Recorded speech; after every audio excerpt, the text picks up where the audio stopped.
Roja Darussalam, mengembangkan tauhid, menebar sunnah. Bismillahirrahmanirrahim. Assalamualaikum warahmatullahi wabarakatuh. Alhamdulillah alladzi hadana li hadza wa ma kunna linahtadiya laula an hadanallah. Asyhadu an la ilaha illallah wahdahu la syarikalah wa asyhadu anna Muhammadan abduhu wa rasuluh. Amma ba'du. Alhamdulillah, kita panjatkan rasa syukur kita kepada Allah Subhanahu wa taala, yang mana Allah Subhanahu wa taala lagi-lagi memberikan banyak kenikmatan kepada kita semua, terkhusus kenikmatan waktu luang dan kesehatan, sehingga kita dapat beriman sejenak ataupun menambah keimanan kita sejenak, ketakwaan kita kepada Allah Subhanahu wa taala. Salawat serta salam semoga Allah Subhanahu wa taala senantiasa mencurahkan kepada baginda Nabi kita tercinta Nabi Muhammad sallallahu alaihi wasallam, yang kita selalu berharap kepada Allah Subhanahu wa taala dengan apa yang kita lakukan saat ini dalam rangka mempelajari sunnah-sunnah Nabi sallallahu alaihi wasallam, itu adalah sebagai bukti tanda kecintaan kita kepada Nabi sallallahu alaihi wasallam, yang dengannya kita berharap pada Allah Subhanahu wa taala agar Allah Subhanahu wa taala mengumpulkan kita semua bersama baginda Nabi kita tercinta Nabi sallallahu alaihi wasallam di surga Allah Subhanahu wa taala yang tertinggi, bersama para anbiya, siddiqin, orang-orang soleh, wa hasuna ulaika rafiqah, dan mereka lah orang-orang yang sepatutnya untuk dijadikan panutan, suri tauladan. Amin ya rabbal alamin. Walaupun amalan kita, ilmu kita jauh dari mereka semua, tapi dengan bukti kejujuran kecintaan kita kepada Nabi sallallahu alaihi wasallam, maka insyaallah taala Allah akan izinkan kita semua, dan kita selalu berharap pada Allah Subhanahu wa taala agar Allah Subhanahu wa taala mengumpulkan kita semua bersama baginda Nabi kita tercinta Nabi sallallahu alaihi wasallam. Amin ya rabbal alamin. Alhamdulillah, kaum muslimin wal muslimat dimuliakan Allah Subhanahu wa taala. Ini pertemuan perdana berarti. Betul ya?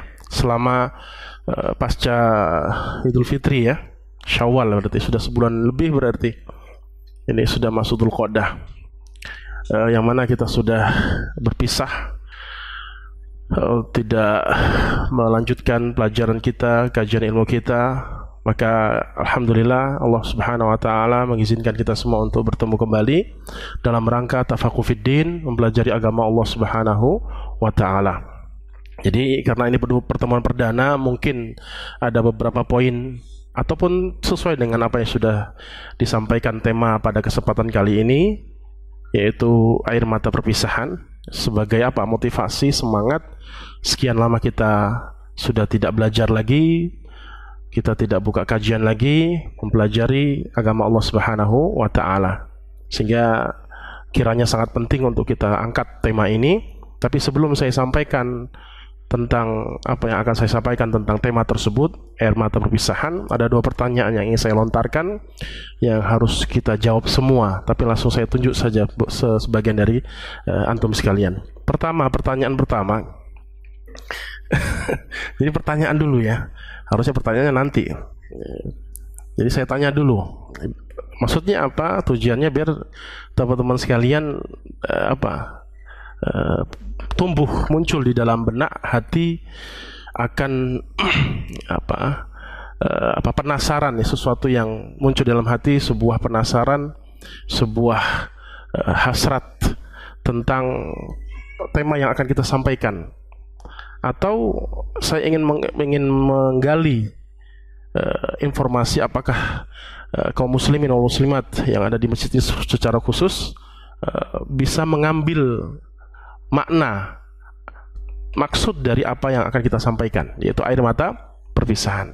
Pertanyaan pertama adalah, kapan seseorang itu mengeluarkan air mata ataupun menangis? Kapan saja ya, waktunya, kondisinya, masanya seseorang itu mengeluarkan air mata ataupun menangis.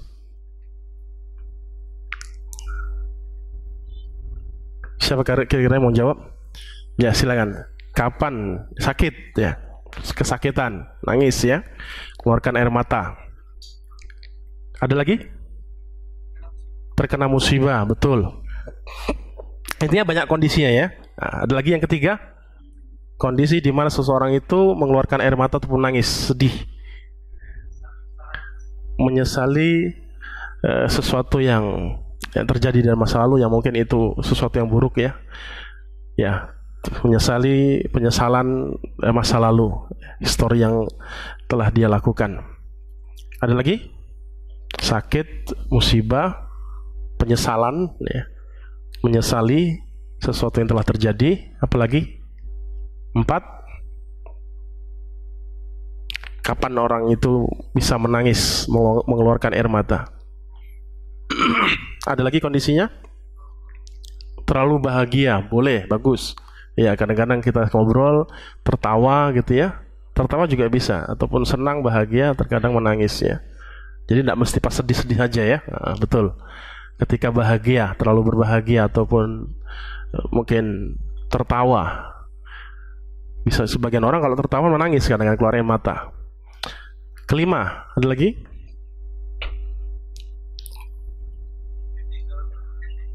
Ya, itu maksud saya. Itulah temanya gitu ya.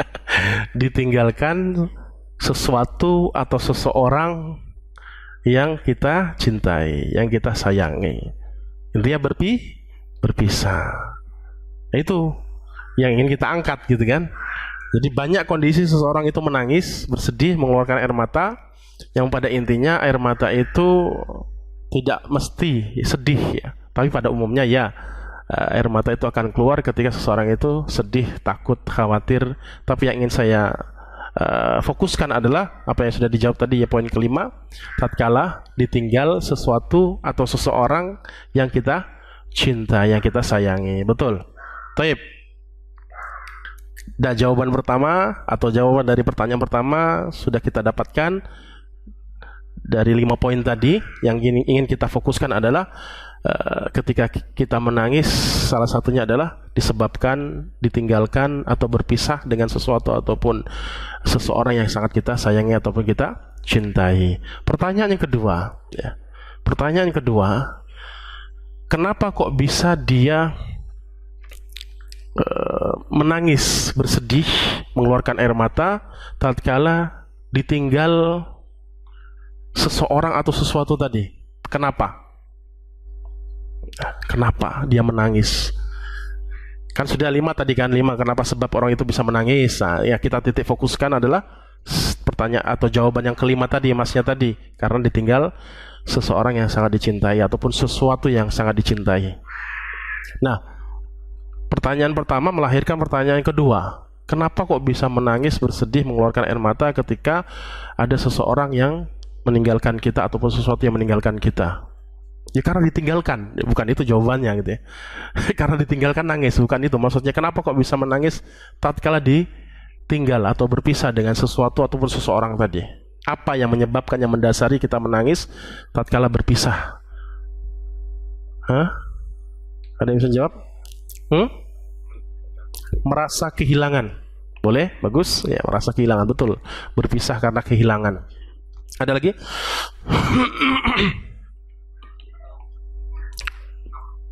Belum tahu, bagus. Belum tahu kapan ketemu lagi. Ya, belum bisa kita pastikan ya.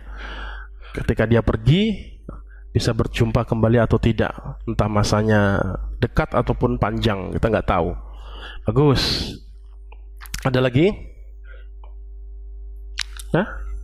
Tidak ridho? Tidak ridho? Bolehlah. Ya, tidak ridho ya. Iya.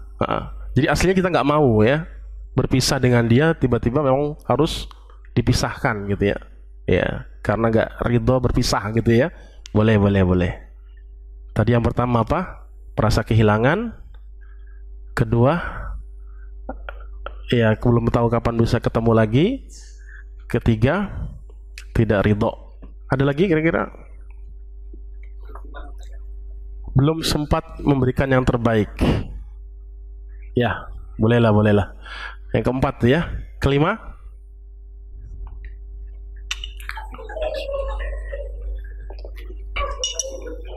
apa? Terlalu berharga sesuatu yang pergi dari kita atau yang meninggalkan kita tadi ya. Masya Allah, bagus. Lagi, keenam, membekas atau meninggalkan kenangan yang membekas di dalam hati kita, dalam dzikroyat atau pikiran kita. Ya, Masya Allah, rasa cinta terlalu besar. Ya, ya itu ya, bagus-bagus ya. Banyak, ada lagi? Ada sebagian yang sudah saya tangkap tadi dari beberapa poin yang tentang kenapa kok bisa sedih ketika ditinggal. Tapi ada sesuatu yang ingin saya munculkan di salah satu di antara antum yang mungkin antum paham maksudnya apa yang dari jawaban atau pertanyaan saya tadi yang kaitannya dengan tema yang akan kita angkat gitu loh. Ada lagi nggak kira-kira? Kenapa kok kita sedih, nangis, mengeluarkan air mata tatkala berpisah, ditinggalkan?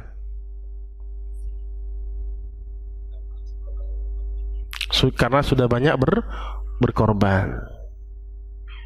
Berkorban di mananya? Bentuk realnya. Berkorban untuknya, kemudian dia pergi gitu maksudnya. Ya boleh. Taib, mungkin itu aja, nggak ada lagi? Cukup? Tidak ada ya? Taib. Jadi kenapa seseorang itu bisa mengeluarkan air mata tatkala ditinggal seseorang ataupun sesuatu, tidak pasti seseorang ya, sesuatu yang sangat dia sayangi dan cintai. Dari beberapa tadi, ada berapa tadi ya? 7 mungkin ya.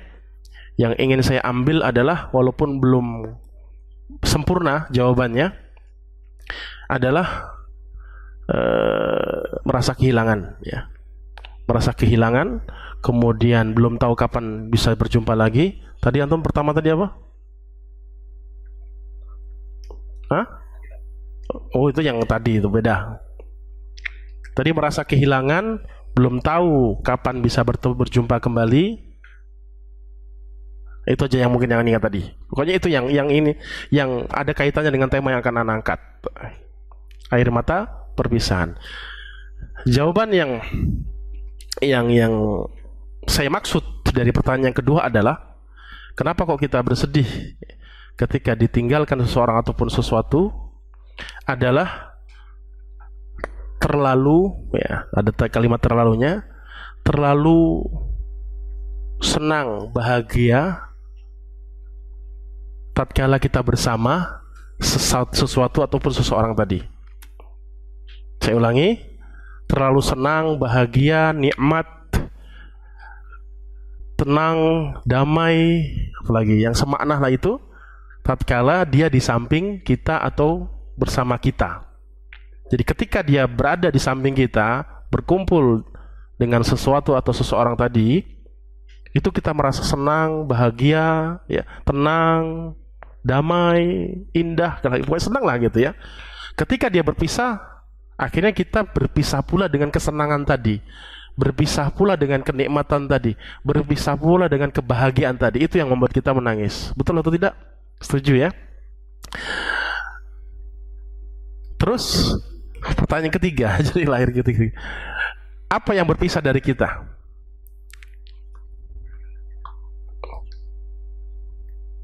Kira-kira tema yang Anda angkat ini, apa yang berpisah dari kita, dari banyak sesuatu pun seseorang tadi yang menyebabkan kita menangis? Kira-kira tema yang Anda angkat ini apa?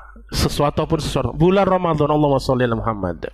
Itu maksud saya. Bulan Ramadan. Bulan Ramadan. Jujur, ya, jujur. Hari ini saja.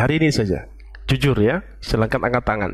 Hari ini siapa yang sempat entah 1 detik, 2 detik ataupun sejam, 2 jam yang terbetik di benaknya, teringat di benaknya, di hatinya akan indahnya, nikmatnya beribadah di bulan Ramadan kemarin, atau lupa sama sekali?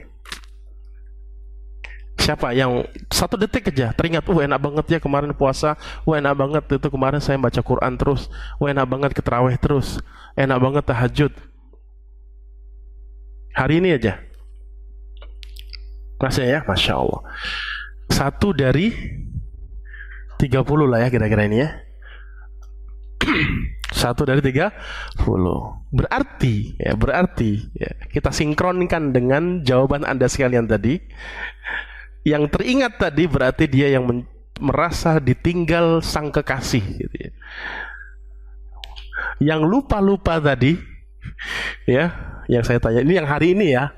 Kalau saya kan nggak tanya kemarin-kemarin, ini yang hari ini. Mungkin hari ini kita masih belum terasa sesuatu tadi, yaitu bulan Ramadan, sesuatu yang sangat indah, sesuatu yang sangat bahagia ketika di dalam bulan Ramadan, ibadah di bulan Ramadan. Sehingga pasca bulan Ramadan lupa. Itu tandanya naudzubillah min dzalik ya. Jangan sampai ini saya tidak menjas atau menghukumi bahwasanya ketika kita tidak ingat ibadah di bulan Ramadan, pasca bulan Ramadan, selesainya bulan Ramadan, kemudian Anda tidak diterima amalannya. Tetapi salah satu tanda, kata para ulama yang akan kita sampaikan, salah satu tanda amalan seseorang tidak diterima, salah satu tanda amalan seseorang tidak diterima atau sebaliknya amalan seseorang diterima adalah apa? Dia semakin semangat ibadah yang pernah dia lakukan sebelumnya. Mungkin kemarin kita rajin baca Al-Quran, semakin semangat lagi baca Quran setelah ini. Paham? Maksudnya apa? Bacaan Al-Quran kita kemarin di bulan Ramadan itu akan diganjari pahala yang besar dari Allah Subhanahu wa Ta'ala. Tandanya adalah ngeceknya bagaimana diterima atau tidak bacaan Al-Quran kita di bulan Ramadan kemarin adalah saat ini. Kita semakin semangat baca Al-Quran ataukah tidak? Ataukah betul-betul total lupa sama Al-Quran? Atau yang pernah saya rasakan ketika saya di Jawa dulu, banyak masyarakat yang saya temui, akhir Sya'ban debunya banyak tuh mushaf Al-Quran. Ketika sudah akhir Sya'ban ataupun masuk awal Ramadan baru dibersihkan. Ketika sudah akhir Ramadan mau Idul Fitri, dirapikan lagi Al-Qur'annya, ditaruh lagi di lemari, dikunci, ditutup. Ketemu lagi nanti akhir Sya'ban atau awal Ramadan. Berarti itu sebuah tanda, bisa jadi ya, itu para ulama menghukumnya secara global saja, secara umum. Saya tidak mengatakan Anda sekalian semuanya tadi yang terkecuali Mas tadi nggak diterima, bukan itu. Tapi secara umum seperti itulah tandanya.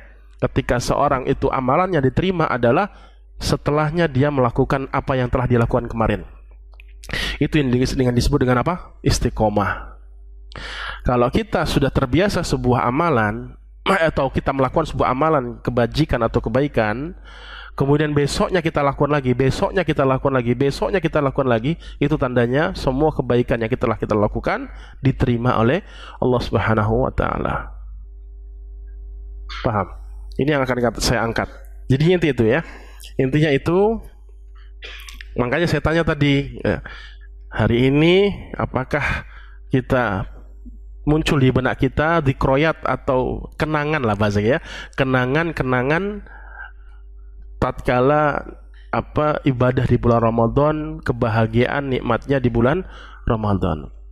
Atau bisa jadi kita masih belum menjadikan Ramadan itu sebagai sebuah masa waktu yang sangat-sangat kita idam-idamkan, yang sangat kita cintai. Kita belum mengetahui betapa besarnya, betapa mulianya masa tersebut, bulan tersebut. Kenapa? Karena kita ketika selesai bulan Ramadan betul-betul lupa. Betul-betul lupa. Makanya saya angkat tuh tema air mata perpisahan. Kalau seseorang meneteskan air mata gara-gara ada seseorang ataupun sesuatu yang berpisah dengannya, entah ketemu lagi atau tidak, kita nggak tahu. Itu tandanya sesuatu atau seseorang tadi sangat-sangat kita sayangi, sangat-sangat kita cintai. Maksudnya ketika dia hadir di hadapan kita, bersama kita, hidup dengan kita, itu kita merasakan nikmatnya luar biasa, senangnya luar biasa, bahagianya luar biasa. Sehingga ketika dia lari, pergi, hilang, kita nggak tahu kapan dia balik lagi, kita meneteskan air mata. Karena kita tahu betapa bahagianya, nikmatnya bersama dia ataupun bersama bulan Ramadan itu. Akhirnya meneteslah air mata kita. Nah, kebanyakan orang, dai, ustadz, kiai dan yang lainnya menyampaikan ceramah-ceramah tentang ibadah-ibadah khususnya di bulan Ramadan, rata-rata ya mungkin sebulan atau 2 bulan menjelang bulan Ramadan, atau beberapa minggu di akhir Sya'ban menjelang bulan Ramadan, mengingatkan tentang fikih Ramadan, keutamaan Ramadan, ya enggak? Kemudian masuk di bulan Ramadan itu semangat mengingatkan bulan Ramadan. Kebanyakannya ketika pasca Ramadan, selesainya bulan Ramadan, lupa untuk diingatkan lagi, dikembalikan lagi ingatan tentang apa? Ayat-ayat tentang apa? Bulan Ramadan atau ibadah khusus di bulan Ramadan. Surat Al-Baqarah ayat 183. Ya ayyuhalladzina amanu kutiba alaikumus shiyam kama kutiba alal ladzina min qablikum la'allakum tattaqun. Ayat ini seringnya dibacakan sebelum Ramadan atau pas di bulan Ramadan itu. Tapi kebanyakan yang saya perhatikan, selesai bulan Ramadan, masuk Idul Fitri, Syawal, selesai, ayat ini sudah tidak teringat lagi di benak kita. Semua kita insya Allah hafal, atau betul tidak? Dulu, zaman dahulu, ketika kita SD, SMP, SMA, nggak tahu sekarang, kayaknya nggak pernah saya lihat lagi. Sebagian aja. Tapi kalau dulu kayaknya semua sekolahan, ketika awal Ramadan tuh sudah guru agamanya buatin buku Ramadan kan? Malam pertama, malam kedua, sampai malam ke-30 harus ngikutin taraweh toh. Kan ada tanda tangan kiainya, ustadznya. Nanti kalau ustadznya ceramah apa ditulis, minta tanda tangan, betul? Sekarang masih tidak? Tidak ada lagi kan? Na'udzubillah min dzalik. Sebenarnya itu bagus gitu, untuk melatih anak. Nah di situ sering tercatat di buku itu ayat ini, ayat surat Al-Baqarah 183 ini. Ya ayyuhalladzina amanu. Semua hafal. Anak-anak kecil mungkin hafal. Kalau yang dulu, tapi kalau sekarang nggak tahu. Ya ayyuhalladzina amanu kutiba alaikumus shiyam. Ayat ini hafal kita ini. Tapi ketika sudah selesai bulan Ramadan, kita tidak meneteskan air mata. Seakan-akan kita justru malah tersenyum, bahagia, hilangnya beban yang mungkin dalam tanda kutip beratnya ibadah di bulan Ramadan. Ibadah di bulan Ramadan kita lihat secara kasat mata kelihatannya memang lebih berat daripada ibadah-ibadah selain bulan Ramadan, Syawal sampai Sya'ban. Kenapa? Karena di sana tenaga kita dikuras. Gak ada asupan makanan, minuman yang sebenarnya itu kita gunakan untuk memaksimalkan ibadah di hari itu. Kalau di selain bulan Ramadan kita bisa makan, bisa minum, sehingga kita pas sholat lebih mudah, lebih semangat untuk ibadah karena ada tenaga. Tapi ketika di bulan Ramadan terasa berat. Kenapa? Karena ada ibadah yang kelihatannya berat, yaitu puasa. Yang mana kita mungkin lemas, lebih lemas. Kenapa? Nggak ada asupan makanan, minuman, dan sholat pun nggak dikurangi. Misal wajar saja ketika Syawal sampai Sya'ban 5 waktu sholat tetap disyariatkan.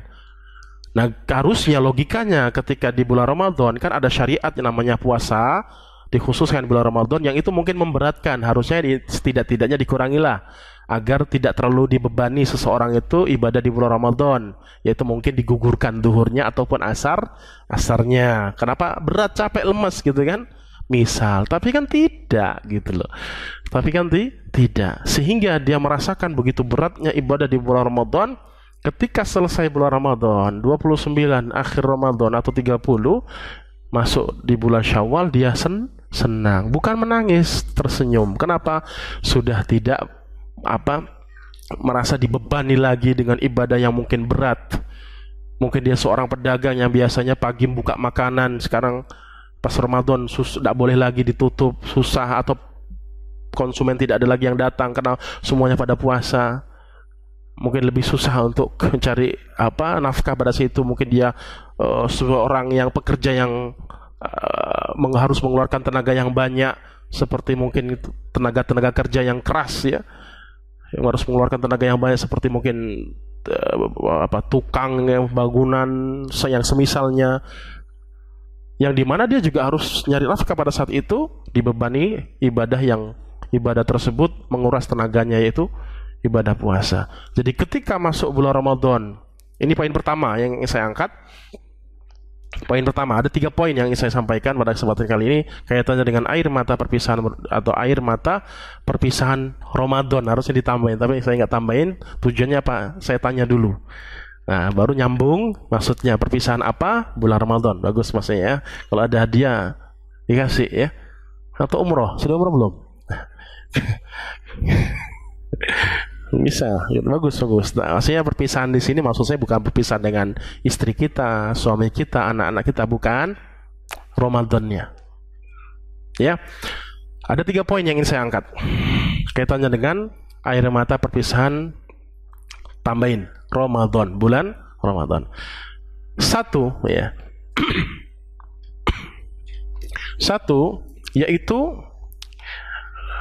ada beberapa golongan dari kaum muslimin secara khusus yang mana mereka berbeda-beda dalam menyikapi bulan Ramadan itu sendiri. Ada 4 sebenarnya, tapi saya ambil 2 saja karena intinya 2 ini. Kalau 2 ini kita paham, insya Allah yang ketiga dan keempat kita bisa pahami juga. Kelompok yang pertama, kelompok manusia yang pertama atau kaum muslimin yang pertama menyikapi bulan Ramadan itu sendiri. Pertama, ketika masuk bulan Ramadan, dia senang bahagia. Ketika berpisah dengan bulan Ramadan, dia sedih, menangis, meneteskan air mata. Inilah tema kita. Orang kedua, kelompok yang kedua adalah dibalik saja. Ketika berjumpa dengan bulan Ramadan, dia sedihnya luar biasa, menangis, ya, meneteskan air mata. Kemudian berpisah dengan bulan Ramadan, dia bahagia. Dibalik, nangisnya itu sebelum, pas sesudahnya bahagia. Orang yang pertama tadi nangisnya di senangnya di awal, nangisnya meneteskan air matanya ketika berpisah dengan bulan Ramadan tersebut. 3-4 itu di antara 2 kelompok ini. Mungkin di awal dia bahagia ketika menyambut bulan Ramadan, selesai bulan Ramadan bahagia juga. Nah, itu intinya gitu. Intinya 2 poin aja intinya. Nah, kenapa kok berbeda antara orang pertama, kelompok yang pertama dan kelompok yang kedua? Tidak lain tidak bukan yang membedakan di antara mereka berdua atau dua kelompok ini adalah masalah apa? Yang membedakan mereka ini adalah keimanan. Betul. Itu yang membedakan, keimanan. Itu yang jurang pemisah antara kelompok pertama yang senang ketika menjumpai bulan Ramadan dan sedih ketika berpisah, menangis, meneteskan air mata berpisah dengan bulan Ramadan, dengan kelompok yang kedua yang dia sedih, menangis menjumpai bulan Ramadan, bahagianya luar biasa tatkala berpisah dengan bulan Ramadan. Jurangnya apa? Iman. Apa maksudnya dari keimanan di sini adalah seberapa besar. Makanya Allah katakan di situ, ya ayyuhalladzina amanu. Allah panggil orang-orang beriman. Maksudnya apa? Hanya orang-orang berimanlah yang betul-betul diterima ibadah puasanya, dan hanya orang-orang berimanlah yang semangat menikmati, bahagia menjalankan ibadah itu, yaitu puasa. Maka Allah panggil amanu. Itu yang membedakan antara kelompok 1, kelompok 2. Pertanyaan besarnya, di manakah kita berada? Kelompok pertama atau kelompok yang kedua? Silakan dijawab masing-masing di dalam hati kita. Kenapa kok beda? Itu tadi masalah keimanan. Nah, apa maksud dari pembedaan antara kelompok pertama dan kelompok 2 yang masalah keimanan adalah orang yang beriman, dia tahu betul apa yang telah Allah janjikan, keutamaan, keberkahan, kebaikan ibadah di bulan Ramadan. Dia betul-betul yakin, dia betul-betul mengimani, meyakini janji-janji Allah dan Rasulnya SAW tentang keutamaan bulan Ramadan itu atau ibadah puasa itu. Dia melihat seakan-akan ada di pandangannya, di hadapannya surga dan neraka. Dia betul-betul melihat sesuatu yang sebenarnya tidak bisa dilihat saat ini, yaitu alam barzakh, alam kubur, alam akhirat. Sehingga ketika dia yakin seyakin-yakinnya bahwasanya ada alam fase yang betul-betul akan dia lewati dan akan terjadi dan nyata setelah kematian, dia tahu betul-betul ada, yakin walaupun belum pernah dilihat oleh mata, belum pernah didengar oleh telinga tentang kabar secara real alam tersebut, tapi dia mencukupkan dirinya dengan kabar dari Allah dan Rasulnya Shallallahu Alaihi Wasallam akan alam tersebut, sehingga dia yakin seyakin-yakinnya dengan semua tanda kekuasaan Allah Subhanahu Wa Taala. Sehingga apa? Ketika mendapati bulan Ramadan, dia tahu keutamaan bulan Ramadan tersebut. Yang mana kata Al-Imam Ibnul Jauzi rahimahullah rahmatan wasi'ah di dalam kitabnya At-Tafsirah. Beliau mengatakan di dalam kitab tersebut, Al-Imam Ibnul Jauzi, beliau mengatakan sebuah pernyataan yang sangat terkenal, mungkin pernah mendengar teman-teman sekalian. Beliau mengatakan, Tallahi, demi Allah, demi Allah. Beliau awali dengan kalimat sumpah, demi Allah. Lau qila li ahlil quburi, jikalau ditanyakan, ditawarkan satu permintaan, satu harapan saja yang akan dan pasti dikabulkan oleh Allah Subhanahu wa taala, ditawarkan kepada mereka penghuni kubur, tamannau, ya, minta apa kalian? Satu saja, tidak ada yang lain kecuali satu permintaan, satu permintaan tadi akan dikabulkan oleh Allah Subhanahu wa taala. Ini bukan hadis, bukan Al-Qur'an, tapi pernyataan ulama, yang pernyataan ulama ini pasti berangkat dari dalil-dalil yang kuat, jelas dari Al-Qur'an ataupun hadis Nabi sallallahu alaihi wasallam. Latamannau yauman min ramadhana. Pasti mereka minta, yang dikasih satu kesempatan permintaan saja, apa? Pasti mereka akan minta satu hari saja untuk dihidupkan kembali agar bisa beribadah.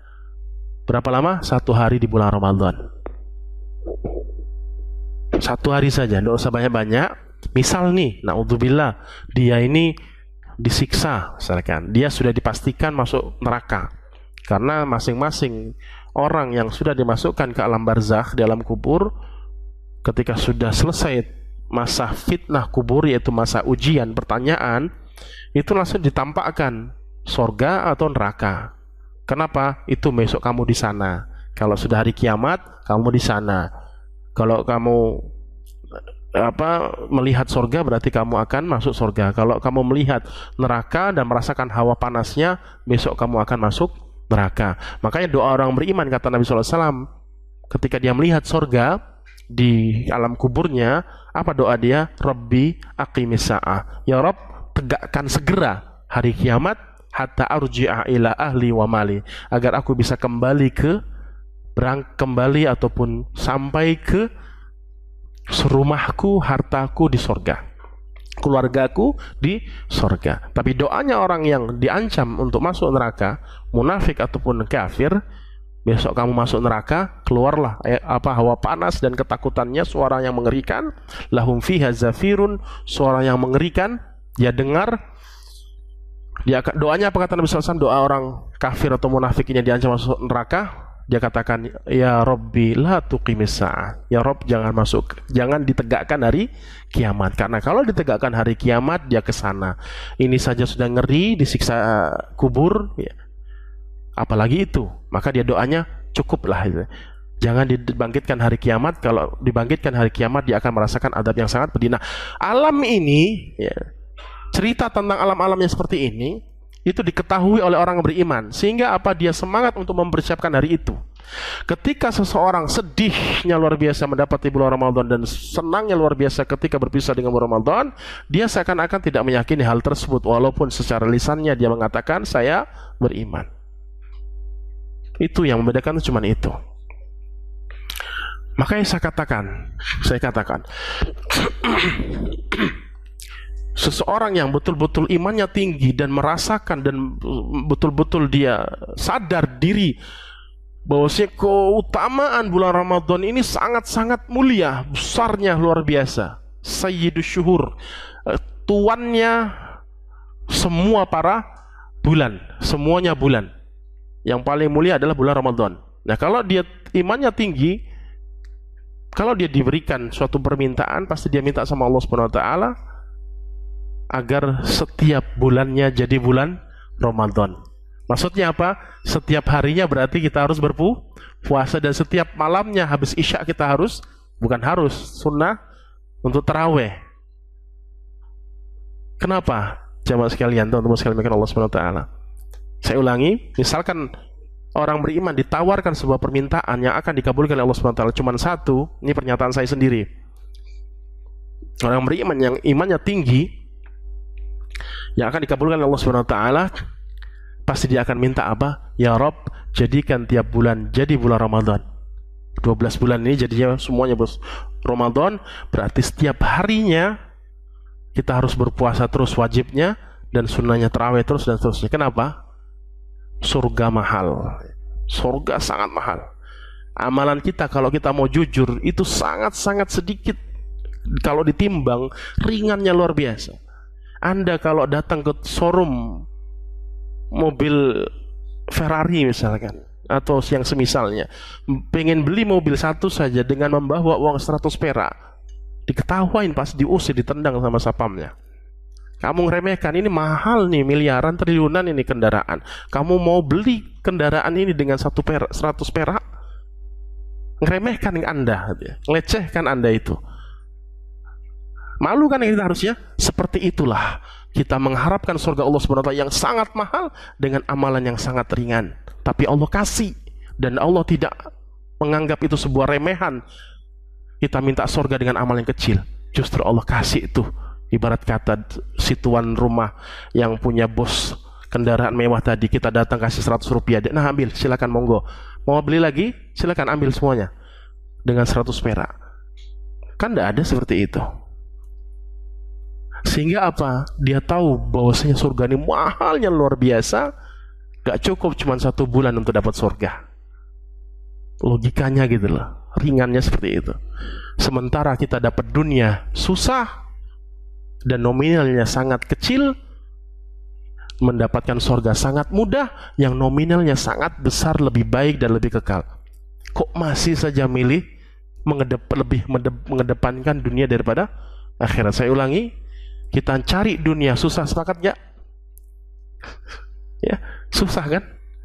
Kita mau beli itu harus kredit, harus kita cari dunia susah, ya, padahal nominalnya kecil. Kita cari surga, dapatkan surga Allah SWT sangat mudah, padahal nominalnya berlipat-lipat lebih baik, lebih mahal daripada dunia. Alhamdulillah, kita lanjutkan lagi apa yang sudah kita sampaikan tadi.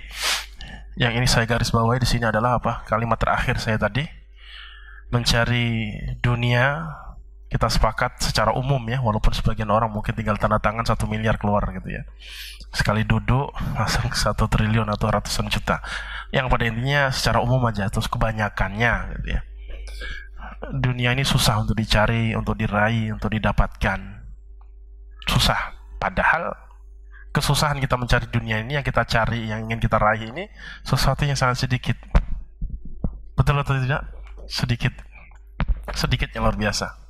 Sedikit, mungkin tidak sampai dari 1%nya dunia.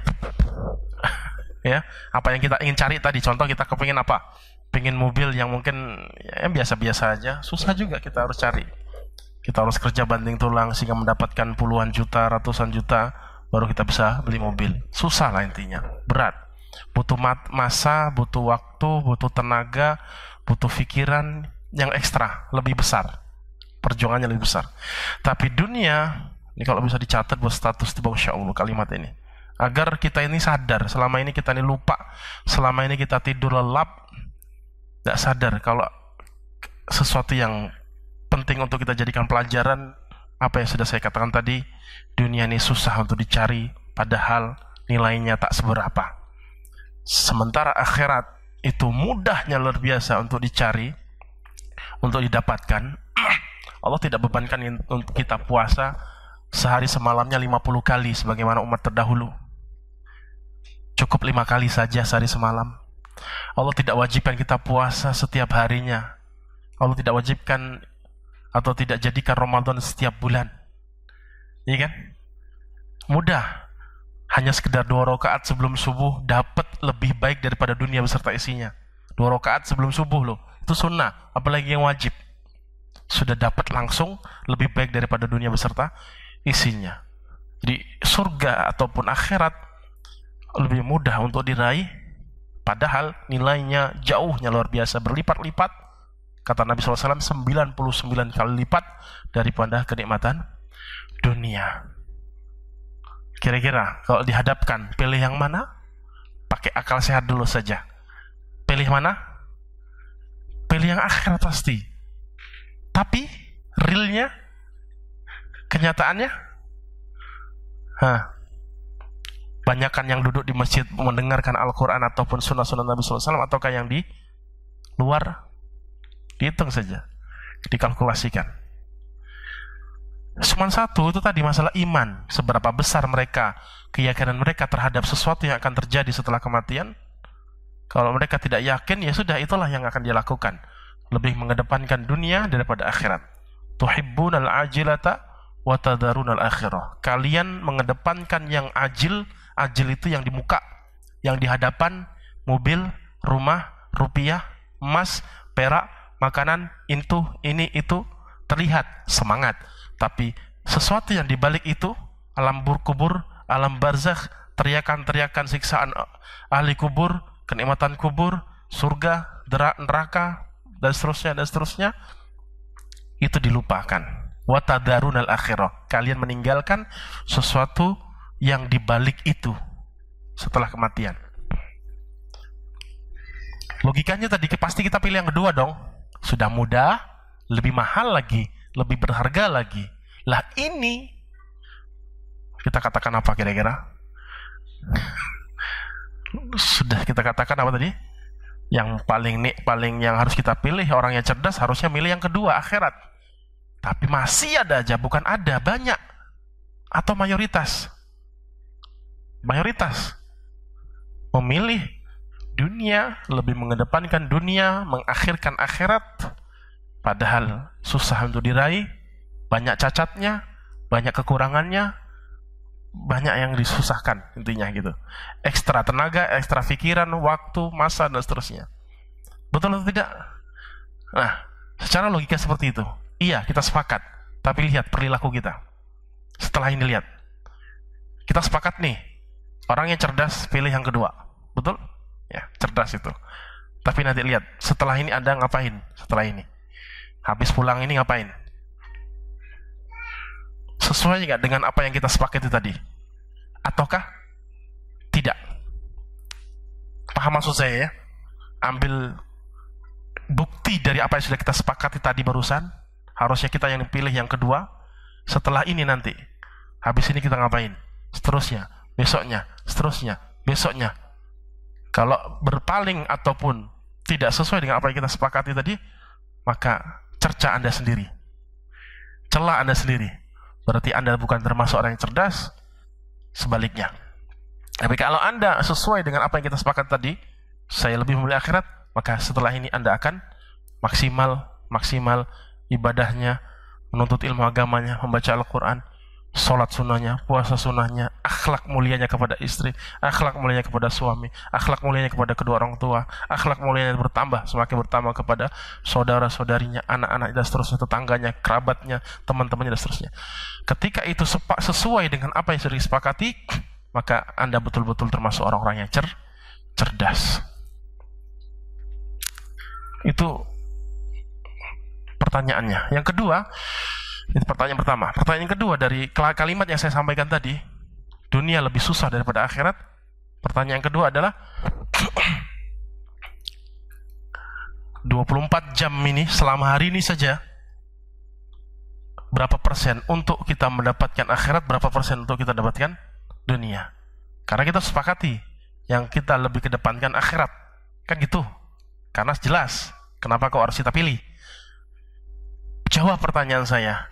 24 jam sehari semalam kita ini, saat ini dari kemarin, berapa persenkah masa waktu, tenaga pikiran yang kita gunakan untuk dunia kita, akhirat kita? Mana yang lebih besar, mana yang lebih kecil?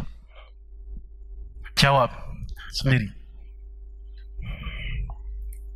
Bangun tidur ngapain? Terus dan seterusnya, tidur lagi ngapain? Total 20% untuk akhirat, 7 atau 80% untuk dunia.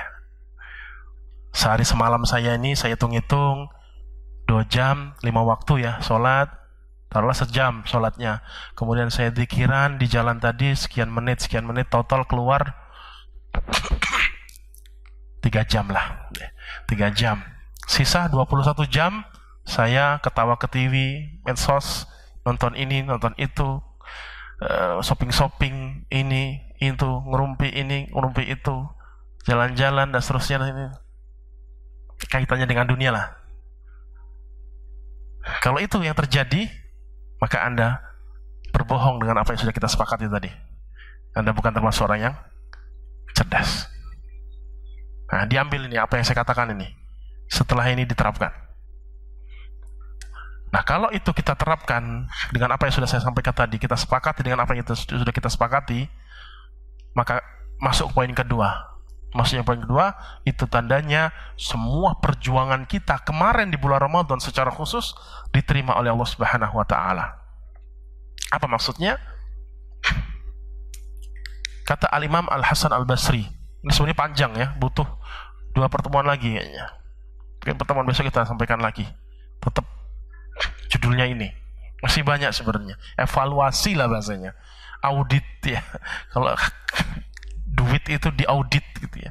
Akhir dari pengeluaran itu kan pasti. Nah, itulah kita audit, harusnya kita audit ibadah kita. Nah, banyak poinnya. Salah satunya sudah saya sebutkan tadi pertama, yang kedua adalah tanda amalan kita diterima kemarin adalah kita semakin istiqomah dari apa yang telah kita lakukan di bulan Ramadan kemarin. Setidaknya datar lah ya, tidak, walaupun nggak naik, seimbang lah. Terus jalan terus, tidak menurun, tidak naik, terus. Setidaknya itu tanda kalau amalan kita kemarin di bulan Ramadan diterima oleh Allah Subhanahu wa taala, sebagaimana dikatakan oleh seorang tabi'in, muridnya para sahabat generasi yang kedua, yaitu Al-Imam Al-Hasan Al-Basri, ulama yang sangat terkenal, tokoh dari para tabi'in. Beliau mengatakan sebuah kaidah yang sangat indah, yang harus kita ingat bersama, yang harus kita pegang bersama sampai kita mati nanti. Kata beliau,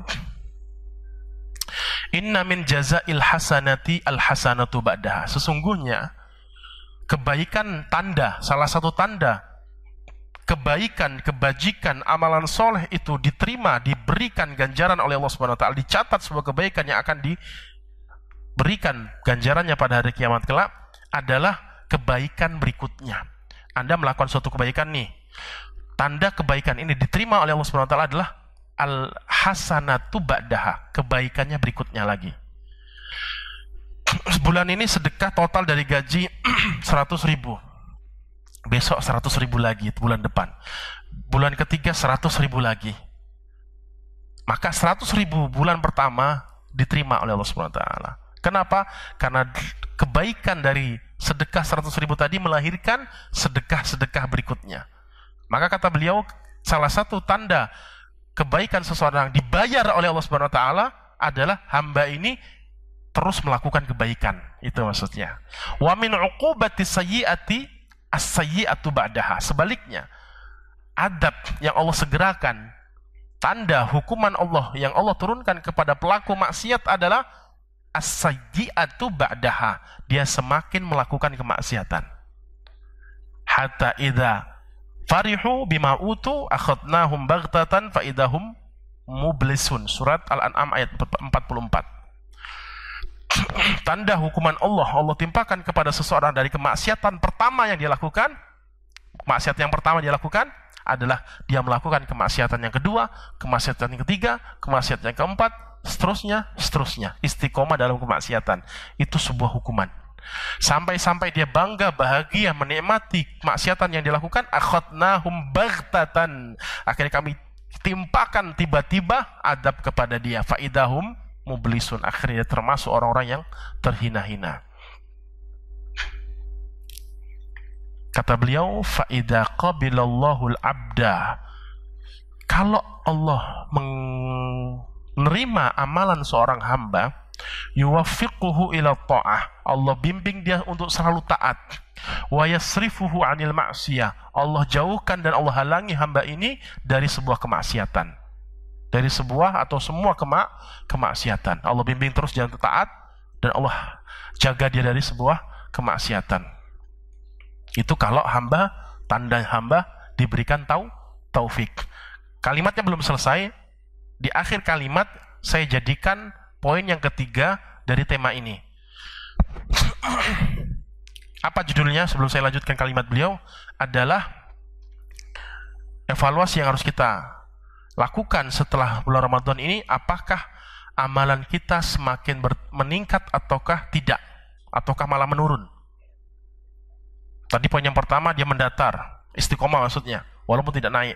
Tapi apakah amalan kita naik ataukah malah turun? Ya, naik ataukah malah turun? Karena konsekuensi dari ibadah puasa di bulan Ramadan kemarin apa? La'allakum tattaqun, agar kalian semakin bertakwa. Maka konsekuensi dari ibadah bulan Ramadan, pasca bulan Ramadan kita jadi orang yang bertakwa, sehingga siap-siap untuk berperang lagi sama setan. Maka di bulan Ramadan itu basis waktu di mana hamba ini dicas, ya, dikasih sebuah bimbingan, pendidikan untuk persiapan, punya modal senjata ngelawan setan. Maka setan dibelenggu. Nanti selesai bulan Ramadan, setan dilepas lagi, kita siap perang selama 11 bulan ke depan, terus begitu Ramadan dan seterusnya dan seterusnya. Maksudnya apa? Harusnya semakin selesai bulan Ramadan, semakin bertambah kualitas keimanan, akhlak kita, kebaikan kita dan seterusnya.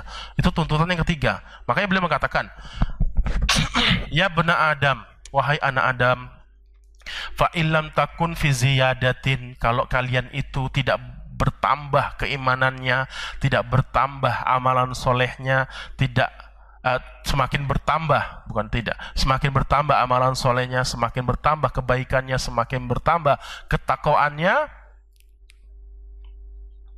fa anta fi kamalin, maka engkau, tandanya adalah engkau semakin sempurna keimananmu, ketakwaanmu, karena semakin bertambah. Sebaliknya, kalau tidak bertambah, malah menurun, tidak bertambah keimanan, amalan soleh, kebaikannya, semakin buruk akhlaknya pasca bulan Ramadan, maka kata beliau, fa anta fi nuqsan, Anda termasuk orang-orang yang hina, yang mana ibadah kalian, muamalah kalian, peribadatan kalian kepada Allah Subhanahu wa taala mengalami penurunan yang disebut dengan kecacatan dalam peribadatan kepada Allah Subhanahu wa taala. Hina di mata Allah Subhanahu wa taala. Kenapa? Bilangan Ramadan yang dia dapatkan itu kan bertambah tiap tahunnya. Waktu masa bertambah, tapi kok nggak bertambah kualitas hamba itu sendiri. Sementara tiap tahun dapat terus Ramadan, tiap tahun dapat terus Ramadan. Harusnya tuntutannya semakin bertambah ilmu, semakin bertambah akhlak mulia, semakin bertambah amalan soleh. Kok ini nggak bertambah? Padahal masa bertambah, waktu bertambah, itu tandanya dia mengalami masa-masa ibadah, peribadatan kepada Allah Subhanahu wa taala yang memiliki kecacatan ataupun kekurangan di mata Allah Subhanahu wa taala. Makanya kata beliau, disebutkan di dalam kitab An-Nukhbatul Afkar, dinukil oleh Al-Imam Ibnu Rajab Al-Hambali dalam kitabnya Lataiful Ma'arif, kalimat yang sangat terkenal. Ditanyakan kepada seorang ulama salaf yang bernama Bishr Al-Hafi. Ditanyakan kepada beliau, anna qauman yata'abbaduna fi ramadana wa yajtahiduna fil a'mal. Wahai imam, ada suatu kaum, yang kaum ini beribadah kepada Allah di bulan Ramadan, semakin semangat ibadah di bulan Ramadan, Fa'idan salakho taroku, ketika mereka berpisah dengan bulan Ramadan, mereka tinggalkan apa yang sudah jadi kebiasaan di bulan Ramadan, semangatnya ibadah mereka di bulan Ramadan. Ketika selesai bulan Ramadan, mereka tinggalkan apa yang telah mereka lakukan di bulan Ramadan, ibadah-ibadah yang mereka lakukan di bulan Ramadan. Apa kata beliau jawabannya? Bi'sal qaumu qaumun la ya'rifuna Allah illa fi Ramadana. Seburuk-buruk, sejelek-jelek kaum adalah kaum yang dimana mereka tidak mengenal Allah kecuali di bulan Ramadan. Seburuk-buruk kaum seburuk-buruk orang adalah mereka tidak kenal Allah kecuali di bulan Ramadan saja. Ketika di luar bulan Ramadan nggak kenal Allah lagi. Paham? Nggak kenal Allah Subhanahu wa taala. Saya tutup dengan pernyataan Ibnu Rajab Al-Hambali masih dalam kitab yang sama, Lataiful Ma'arif, beliau mengatakan, kanus salaf, dahulu para ulama salaf ini ya mulai dari zaman Nabi SAW, para sahabat, tabi dan seterusnya. Kebiasaannya adalah yad'una Allah Ta'ala sittata ashhurin an yuballighahum syahra Ramadan. Kebiasaan ulama salaf dahulu selalu berdoa kepada Allah Subhanahu wa taala selama 6 bulan sebelum Ramadan. 6 bulan sebelum bulan Ramadan kebiasaannya terus berdoa kepada Allah Subhanahu wa taala agar Allah memberikan kesempatan untuk mendapatkan bulan Ramadan, untuk menyampaikan kepada bulan Ramadan, menghantarkan kepada bulan Ramadan.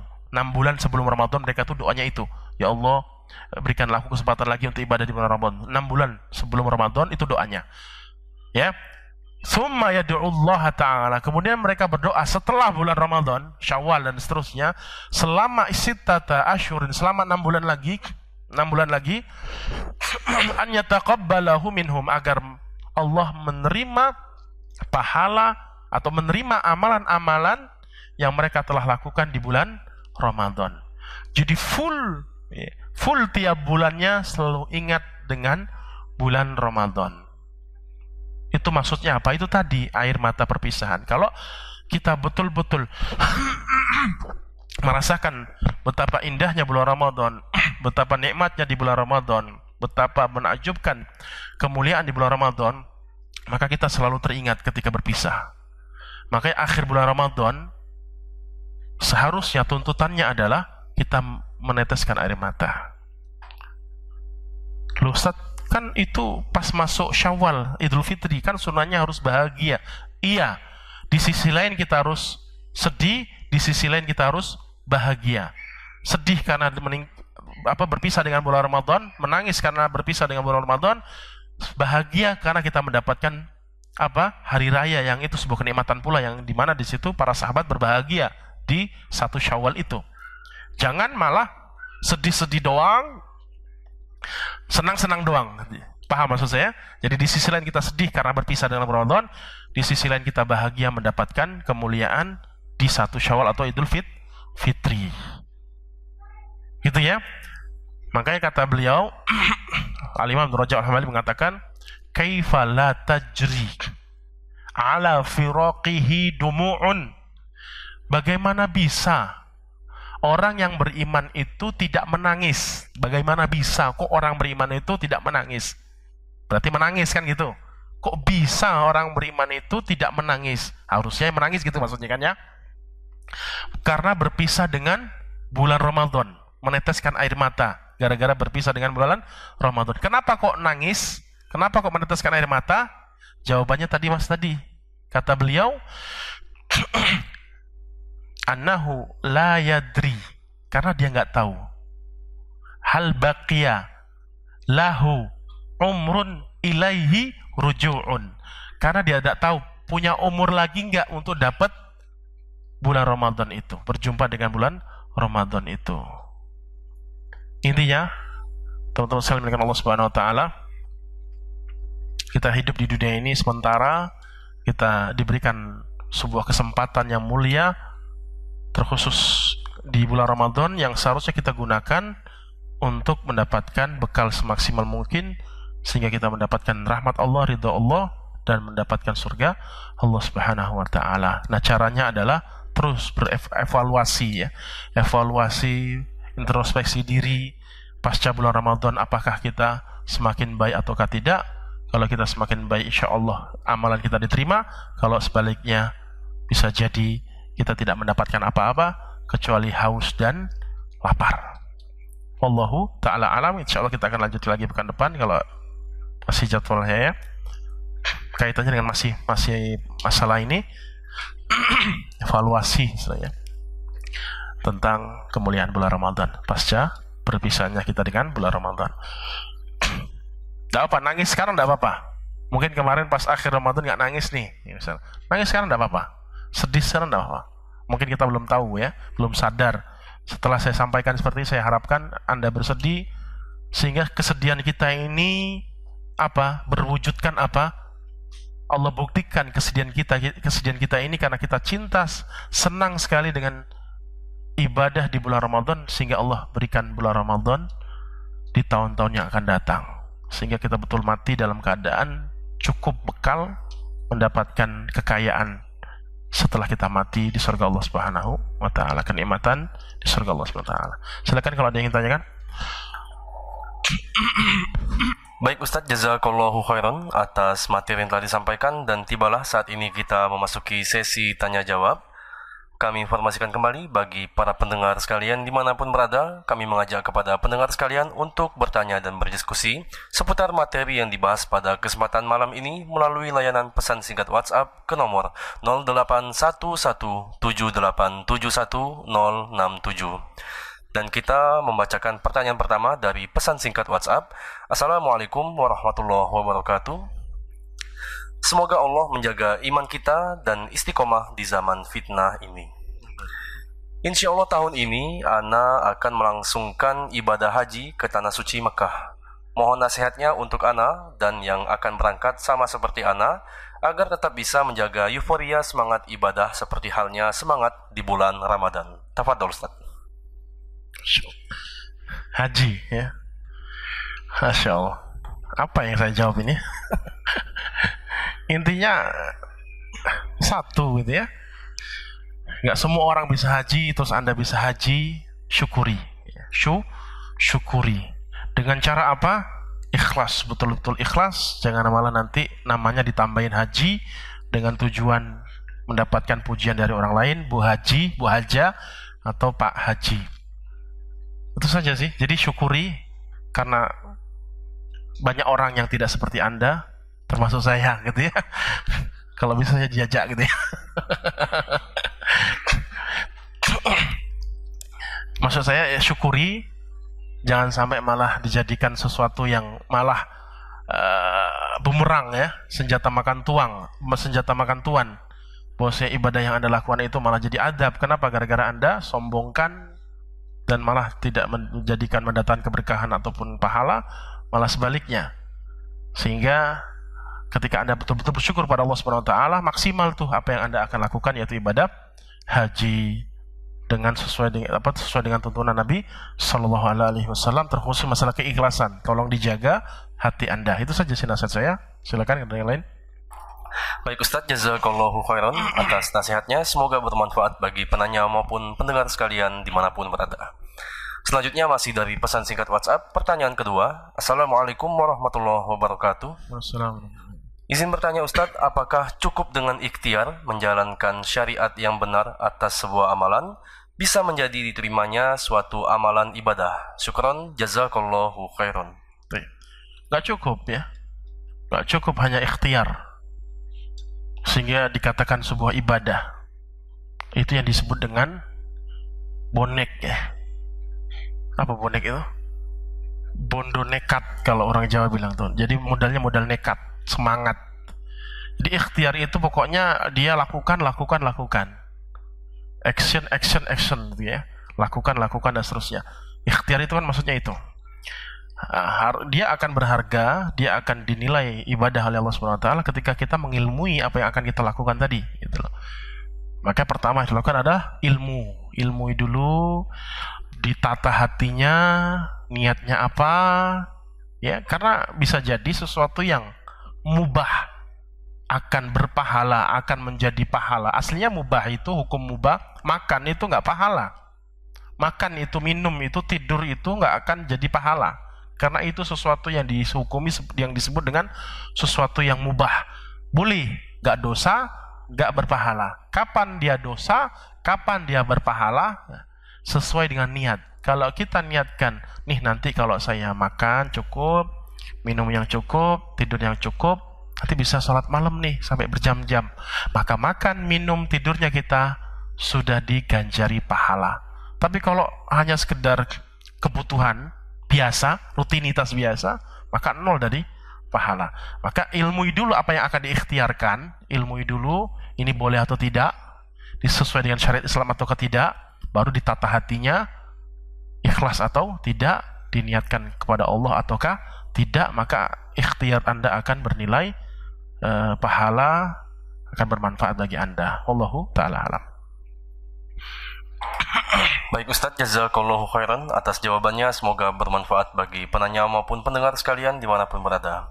Selanjutnya kami beri kesempatan kepada jamaah Masjid At-Tauhid yang ingin bertanya langsung dan berdiskusi bersama Ustadz mengenai pembahasan kita pada malam hari ini. Kami persilakan untuk bertanya via mikrofon yang nanti akan disediakan oleh panitia. Tafadhol. Silakan. Assalamualaikum warahmatullahi wabarakatuh. Assalamualaikum. Saya ingin bertanya, ketika kita lagi di bulan Ramadan, kita semangat beribadah. Nah, di saat kita keluar dari bulan Ramadan, ada penurunan. Jadi ada godaan setan itu yang menghampiri. Bagaimana cara mempertahankan ibadah tersebut sehingga setan-setan yang menghampiri tadi itu jauh dari kita? Terima kasih. Masya Allah. Jadi pertanyaan itu adalah ringkasan dari kajian kita.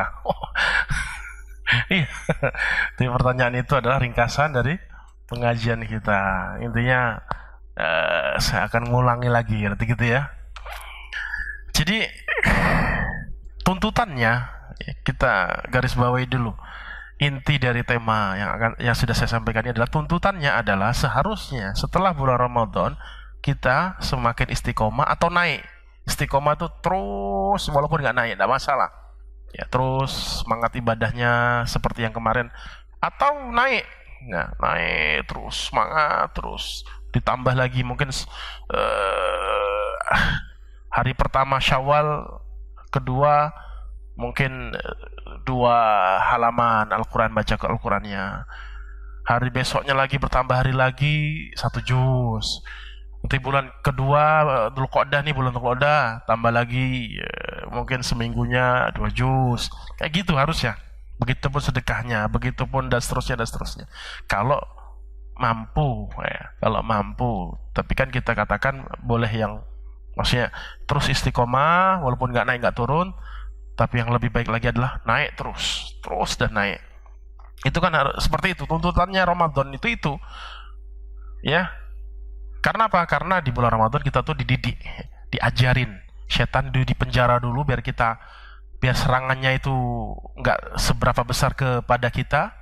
Karena sebagian riwayat Nabi SAW mengatakan yang dibelenggu itu yang tokoh-tokohnya ya, yang panglimanya, pembesarnya, tapi yang kerucu-kerucu masih dilepas di muka bumi ini.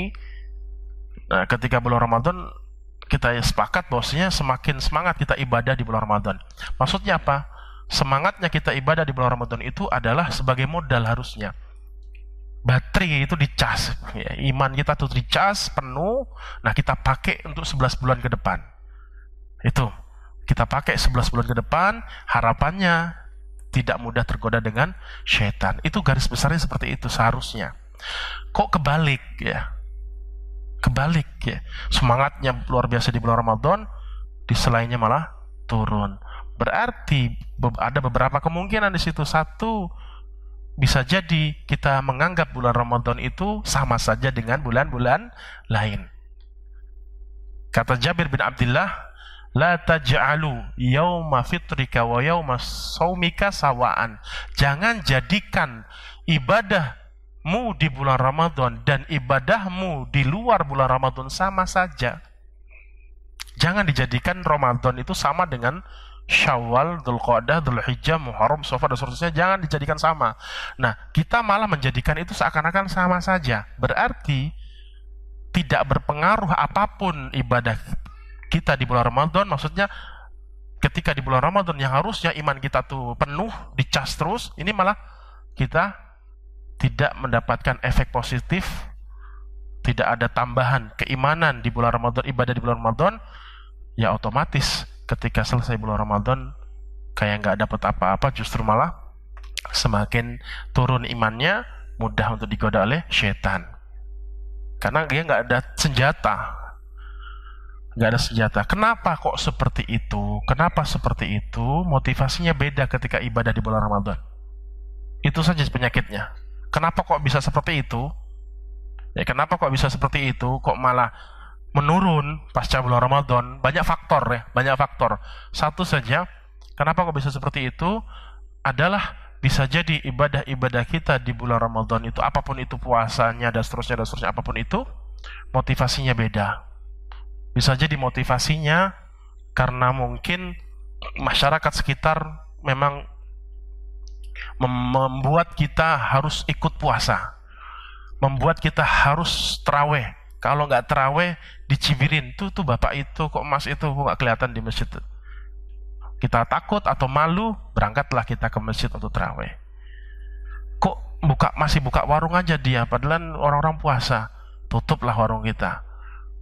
Atau biasanya kita makan di situ mungkin. Makan di situ karena nggak enak gitu kan, ya ikut puasa juga lah. Takut dicibirin, takut dinyinyirin gitu bahasanya. Ya sudah puasa aja lah. Nggak enak orang-orang puasa. Nggak enak kalau buka warung, nggak enak kalau saya makan di situ, malu-malu dan seterusnya kan. Ya, itu tandanya bahwasanya apa? Motivasi kita ibadah di bulan Ramadan beda.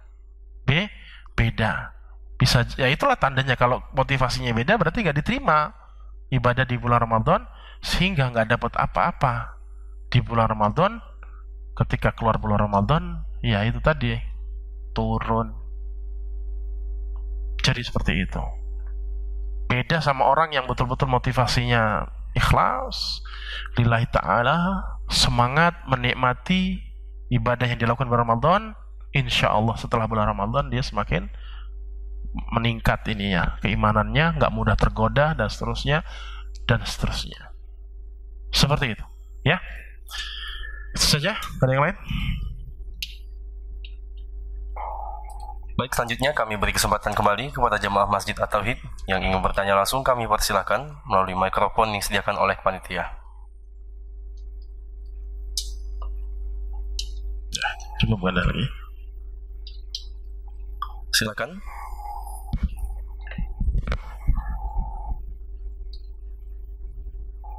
Tidak ada ya? Ya baik Ustadz, jika tidak ada lagi pertanyaan yang masuk pada kesempatan kali ini, kami persilakan untuk menyampaikan kesimpulan atau ikhtisar dari pembahasan kita kali ini, Ustadz. Kesimpulannya dari tadi sudah banyak banget kesimpulannya. Langsung saja kita tutup gitu ya. Intinya insya Allah kita akan lanjutkan lagi, karena evaluasi yang harus kita, atau poin-poin evaluasi yang harus kita ingatkan dan yang harus kita lakukan adalah setelah bulan Ramadan itu hanya 2 poin. Nah, hari ini atau pertemuan ini poin yang pertama. Poin yang kedua insya Allah pertemuan selanjutnya ada lagi poin yang kedua. Jadi poin besar pertama sudah saya sampaikan, dibagi jadi 3. Poin yang kedua ada lagi, nanti dibagi beberapa macam lagi. Yang 2 poin besar ini kita ambil, kita simpan di benak kita, terus setelah Ramadan ini kita ingetin terus.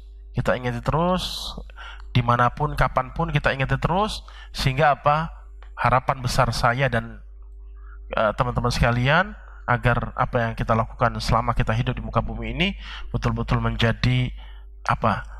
Amalan soleh, bekal yang maksimal untuk mendapatkan keridhaan Allah, rahmat Allah, ampunan Allah, sehingga kita betul-betul mendapatkan surga Allah SWT dan dijauhkan dari segala macam bentuk siksaan neraka jahanam. Amin ya rabbal alamin.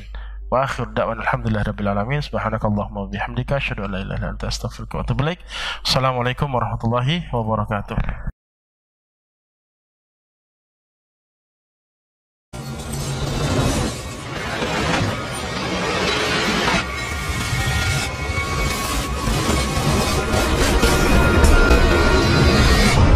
Roja Darussalam, menggemakan tauhid, menebar sunnah.